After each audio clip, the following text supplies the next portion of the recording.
guys, welcome back. Thanks for joining today. This is kind of supposed to be more of like a creepy vibe today, so I kind of did the lighting a little bit different. And I'm wearing my hood. We're going to be talking today about Last Girl Ghosted. This is my 22nd book, I believe, out of my 100 books challenge. And this one, let me just say, it was really good. I did rate it at 4 stars though. I am trying to get a little bit better about my rating and not giving every single thing 5 stars because I do that a lot. So let me tell you why the 4 stars. First of all, I have my review over here that I wrote down and I'm just gonna read it for you. I wrote, "This one was really great. It took me on a roller coaster of emotions. The writing was fabulous. The plot was great. The characters were lovable. I only gave it 4 stars because it dragged on in spots and I halfway saw some of it coming. It is definitely worth reading and I really liked how it went back and forth from characters."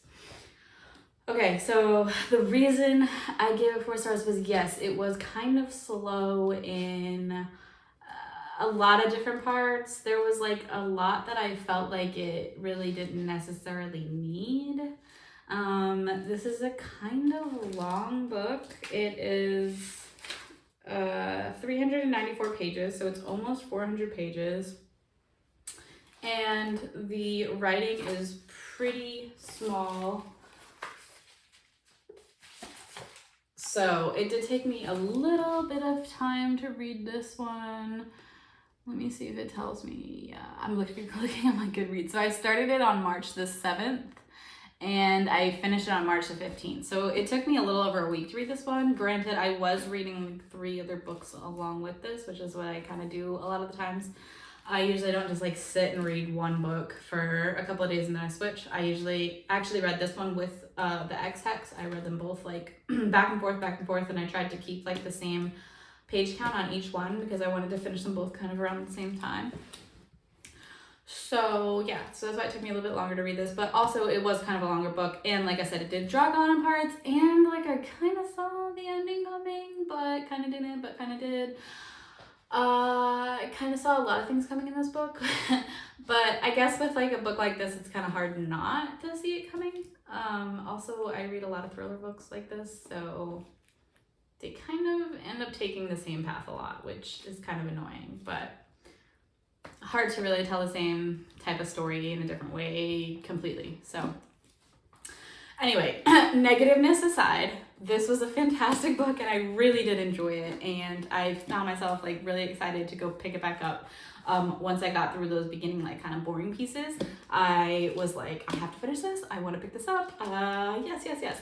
Whereas when I was reading the X-Hex, I was reading them back to back like I just said, and the X-Hex, I was like, I have to read it like this, and this one I didn't really feel that way about until I got through that beginning part, and then like I was like, okay, when is it my turn to read this book? And I remember I stayed up late a couple of nights just reading it because it was so good.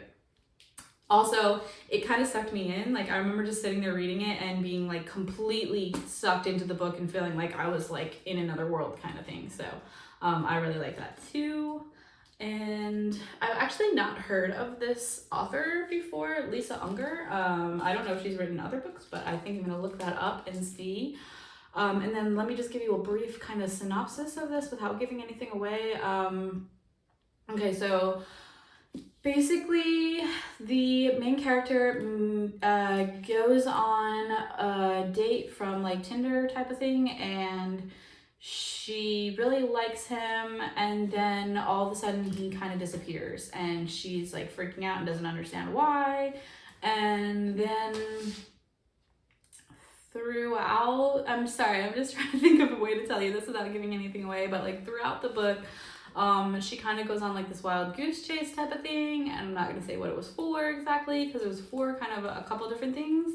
And she kind of finds out a lot of stuff that was really surprising and shocking and interesting.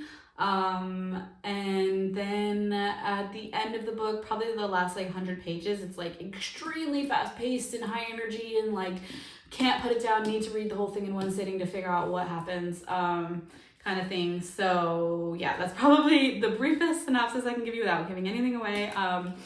But I like the main character. I also like that it did go back and forth from different characters' perspectives. I really like when books do that. Because why just stick with one person when you could do like a whole bunch of them, you know what I mean? And then we can kind of see into a whole bunch of different people's brains. So we got to do that in this book, which I really liked. Really, this book would have been a really like high 5 stars if it just hadn't been boring in the beginning. Definitely go pick this up. It is really interesting. It's called Last Girl Ghosted, and it is just about what I said, and it is super interesting, high-paced thriller, slightly a romance, but not really like thriller romance, I would say. And there's a cool best friend in here too, who is like girl power best friend kind of thing, and she's cool too. I like her.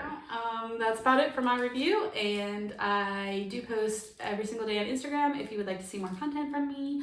A lot of the times it's more than once a day, and I post a lot on my Instagram stories, so go ahead and follow me over there.